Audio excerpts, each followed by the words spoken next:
Welcome to our Foundation Phase Autumn Term Network meeting. I'm Joanne Davis, a Foundation Phase Support and Improvement Advisor here within the Foundation Phase team at GWER. In this network, we will be introducing the Welsh Government Professional Learning modules designed to support your journey of planning and delivering curriculum for Wales. These are the updated 2008 guidance documents in order for them to be current and go hand in hand with the Curriculum for Wales framework. These modules also support the new to be published Enabling Learning guidance and the new non-maintained curriculum, which will be included in the Curriculum for Wales updates in January, forming part of the new curriculum. Please note, Enabling Learning is the renamed Enabling Pathways guidance, which we discussed in the summer term before the consultation closed. There are 6 modules which will be available on Hub, and we will show you how to find these later on. So the 6 modules are Outdoor Learning, Child Development, Observation, Play and Play-based Learning, Transitions, Authentic and Purposeful Learning. The modules aim to assist you to reflect on your practice and provision by providing scenarios, case studies and research findings for you to consider further improvements. There are reflective questions around each example which should support you to assess your practice and provision so that you can develop and implement your next steps for improvement and think creatively to find solutions to a range of scenarios. The modules form a holistic package to support effective practice and are interlinked to demonstrate the multi-layers of effective teaching and learning. At the end of each module, there is a certificate of participation for your records. You may wish to keep a record for your professional development. Early in the new year, we will be drawing your attention to the elements that are most useful to you when planning and delivering the curriculum. However, in the meantime, you are most welcome to look through the modules which are on Hub.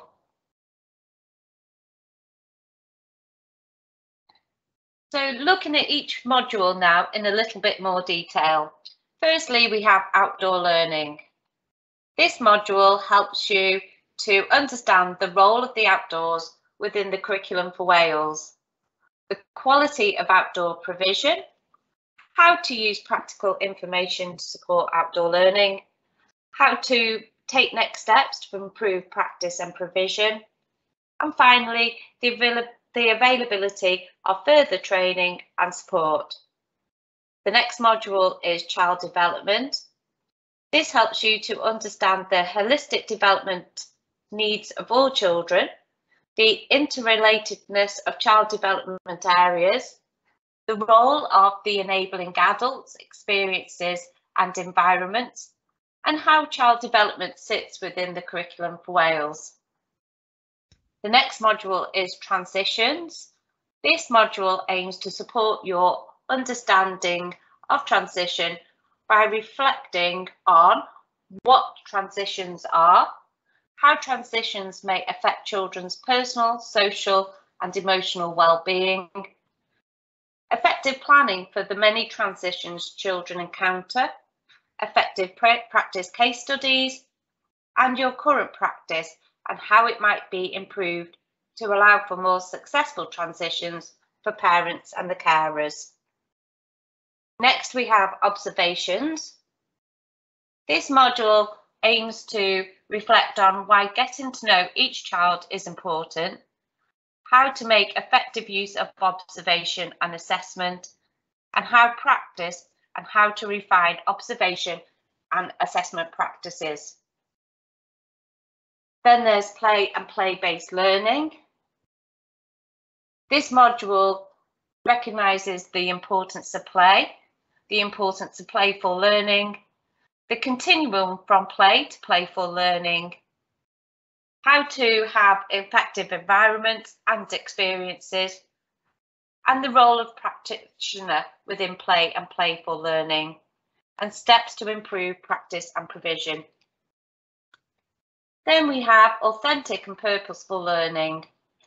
This module aims to help you to understand how authentic and purposeful learning can be interpreted, the importance of authentic and purposeful learning, the role of authentic and purposeful learning within the curriculum for Wales, the effective use of environment and rich learning experiences, the practitioner's role in authentic and purposeful learning, and steps to improve practice and provision. We've now got the timeline of publications. You may have already seen that on Hub there is already the Introduction Manual and Outdoor Learning Guide module on there. There's the Child Development module and the Transitions. And coming soon is Observation, Play and Play-Based Learning, and finally, Authentic and Purposeful Learning.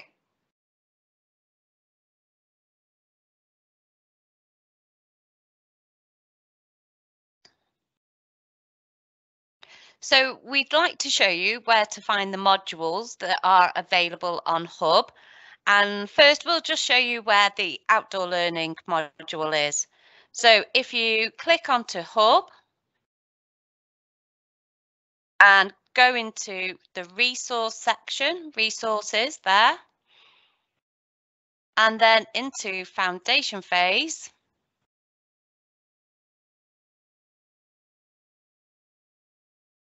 there you will see the professional learning resources, and it says a suite of resources designed to assist foundation phase practitioners. So we click on those, and there you will see the introduction to the modules, and there's outdoor learning, child development, transitions, and professional learning for observation. So I'll just launch the outdoor learning section.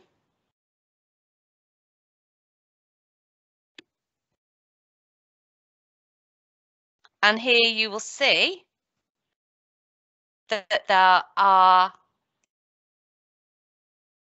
a suite of playlists here that are detailing the outdoor learning training within the module.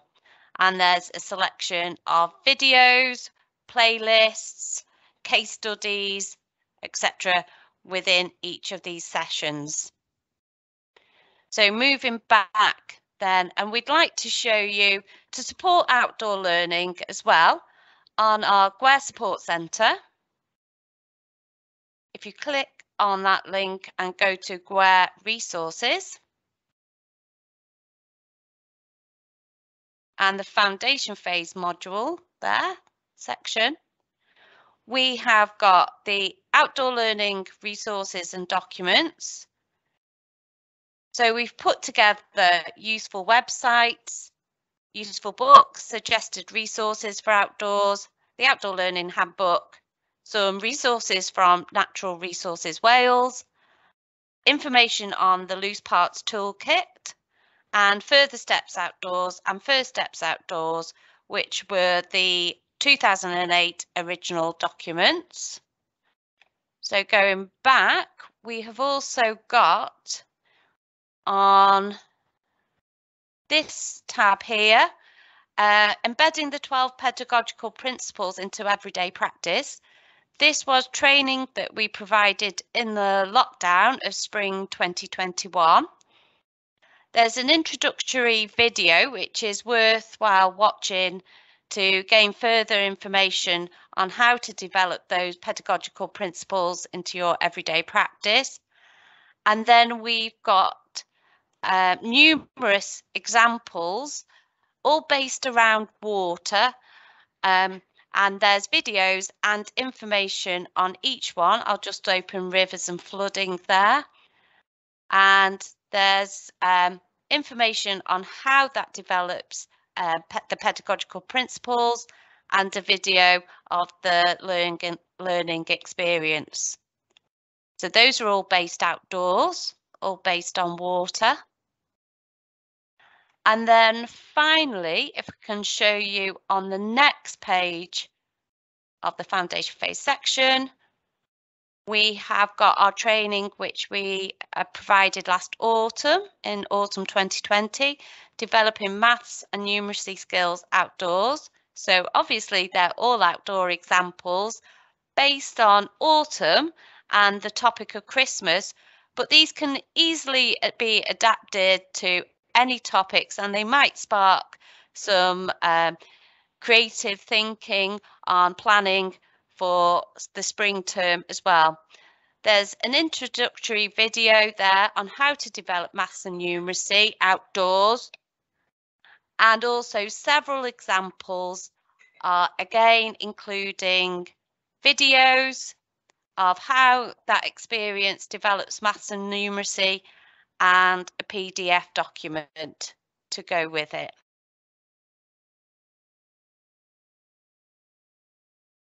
Our next section is returning back to block play.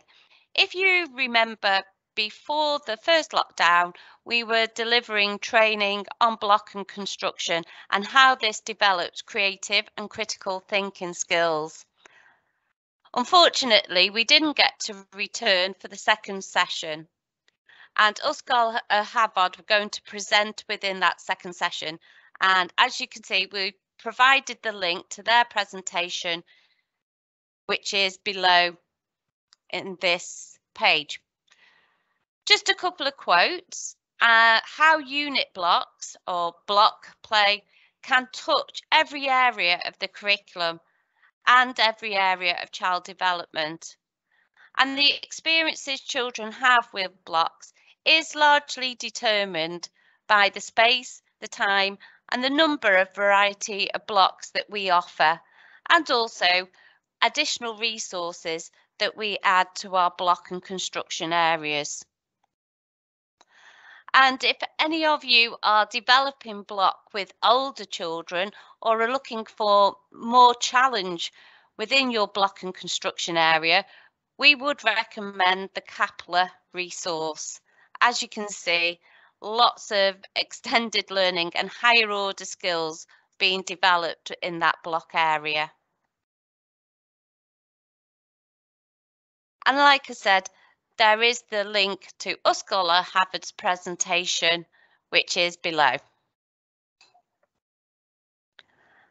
And finally, some updates from Porry Drew's story.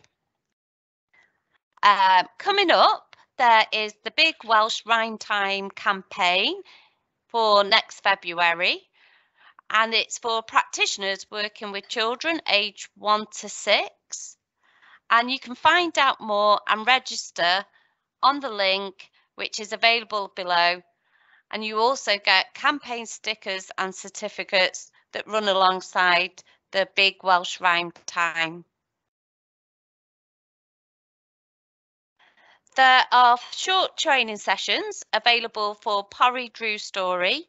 You can register on those on Eventbrite, and they're available in December and the spring and summer terms.